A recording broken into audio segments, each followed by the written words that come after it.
इस बार 32 लाख गरीब मुसलमानों को ईद के मौके पर सौगातें मोदी दी जाएगी। राजतंत्र नहीं है ये राजतंत्र नहीं है, लोकतंत्र है। एक एक पाई स्टेट एक्सचेकर की है, जिसमें टैक्स पेयर वो भी है जो गरीब माचिस खरीदता है। योग्य कि आखिर इस सौगात में है क्या, दिल में जगह या दिखावट की कुछ चीजें। मुसलमानों को आए दिन कोसने वाले, भद्दी गालियां देने वाले, अभद्र भाषा का इस्तेमाल करने वाले नफरती चिंटियों के लिए एक और दुख भरी खबर है, हम आपके सामने रखेंगे। क्योंकि जो लोग ये सोच रहे हैं, ये जो नफरती सोचते रहते हैं कि ये देश मुसलमानों का नहीं है, मुसलमान इस देश को छोड़कर चले जाएंगे, मुसलमान इस देश से मोहब्बत नहीं करता है, तमाम इस तरह का फेक प्रोपेगेंडा आए दिन जो फैलाते रहते हैं, जो समाज में नफरत फैलाते रहते हैं, उनके लिए उनके मुंह पर तमाचा देने वाली खबर हम आपके सामने रख रहे हैं। और ये खबर किसी और की नहीं बल्कि मोदी सरकार की, बीजेपी की खबर है। प्रधानमंत्री नरेंद्र मोदी यानी मोदी सौगात रमजान के महीने में 32 लाख मुसलमानों को देने वाले हैं। जी हाँ, दोबारा सुनिए आप, मुसलमानों को ईद पर मोदी सौगात मिलने वाली है। ये खबर आपकी स्क्रीन पर आप यहां पर देख सकते हैं।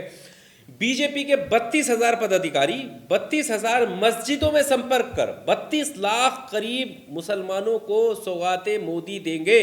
और इस सौगाते मोदी में एक किट मुसलमानों को दी जाएगी, जिस किट में ईद को मनाने की सामग्री होगी। यानी पैसा हो सकता है, कपड़े हो सकते हैं, खाना या जो भी सुविधा है वो सुविधा मुहैया कराई जाएगी मुसलमानों के लिए। इस खबर को आप गौर से सुनिएगा। ये खबर उन अंधभक्तों के लिए जोरदार तमाचा है जो अंधभक्त अपने आप को बीजेपी का कट्टर भक्त बताते हुए मुसलमानों को गरियाते हैं। प्रधानमंत्री नरेंद्र मोदी कहते हैं कि सबका साथ, सबका विकास, सबका विश्वास, लेकिन उनके पार्टी का नाम लेकर जो अंधभक्त नफरत फैलाते हैं उनके लिए उनके मुंह पर यह जोरदार तमाचा है। ईद पर सौगाते मोदी प्रधानमंत्री मोदी की तरफ से दिया जाएगा और इसमें 32,000 मस्जिदों को संपर्क के लिए चुना गया है, संपर्क किया जाएगा तकरीबन 32,000 मस्जिदों से। आप सोचिएगा कि फिर कितने लोगों को सौगाते मोदी पहुंचाने की शुरुआत कर दी गई है। तकरीबन 32 लाख गरीब मुसलमानों को सौगाते मोदी की तरफ से ईद के मौके पर किट मिलेगी, जिससे ईद मनाने में आसानी होगी। ये बात यहां पर कही जा रही है। तो बिहार में इसको लेकर राजनीति तेज हो गई है। बिहार में लगातार इफ्तार पार्टी का दौर चल रहा है। एक तरफ आप देखेंगे कि नीतीश कुमार ने पार्टी दी, चिराग पासवान ने पार्टी दी, उसके बाद आरजेडी की तरफ से लालू प्रसाद यादव, तेजस्वी यादव की तरफ से पार्टी दी गई। आपको बता दें कि इससे पहले ही नीतीश कुमार की तरफ जो पार्टी का आयोजन किया गया था उसमें मुसलमान नदारत दिखा, नाराज दिखा।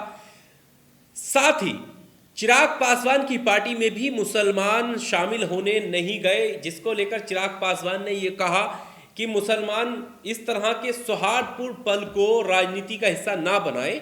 यानी उन्होंने जो प्रोग्राम रखा गया था वो कोई राजनीति हिस्सा नहीं था, वो उनके पिता, स्वर्गीय पिता, उन्होंने कहा कि उनके कदमों पर, उनके पद चिन्हों पर चलते हुए हमने इस प्रोग्राम को रखा गया, जिसमें वो सौहार्द के लिए इस तरह के आयोजन कराया करते थे। और हम भी इसी परंपरा को आगे बढ़ाते हुए आपसी भाईचारा और सौहार्द बनाने के लिए हमने इफ्तार पार्टी का आयोजन किया गया था। लेकिन अगर नहीं आए हैं तो ये गलत है, इस तरह उन्होंने नाराजगी जाहिर की।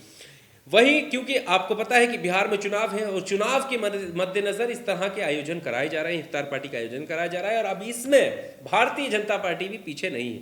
भारतीय जनता पार्टी, जिनको लेकर ये कहा जाता है कि मुसलमानों से किनारा करती रहती है, भारतीय जनता पार्टी पर सवालिया निशान खड़े रहते हैं। खास करके उनके मानने वाले लोग ही अपने आप को मुसलमानों से अलग होने का दम भरते हैं, मुसलमानों की देशभक्ति पर सवाल खड़े करते हैं, मुसलमानों को देश से भगाने की बात करते हैं और आए दिन नारे लगाए जाते हैं। लेकिन बिहार के अंदर वैसा नहीं है। बिहार के अंदर मुसलमानों को निशाना साधने के लिए, मुसलमानों को भारतीय जनता पार्टी में समेटने के लिए भारतीय जनता पार्टी ने बड़ा दांव खेला है। और उस बड़े दांव में ईद के मौके पर सौगाते मोदी किट बांटेंगे। 32,000 मस्जिदों को वहां पर वो पहुंचेंगे, कांटेक्ट करेंगे, संपर्क करेंगे 32,000 मस्जिदें में और 32 लाख गरीब मुसलमानों को ये किट पहुंचाने का दम भर रही है भारतीय जनता पार्टी, और मानना यह है कि इसके सहारे जो गरीब मुसलमान है वो आसानी से अपने ईद की खुशियां मना सके, ईद मना सके,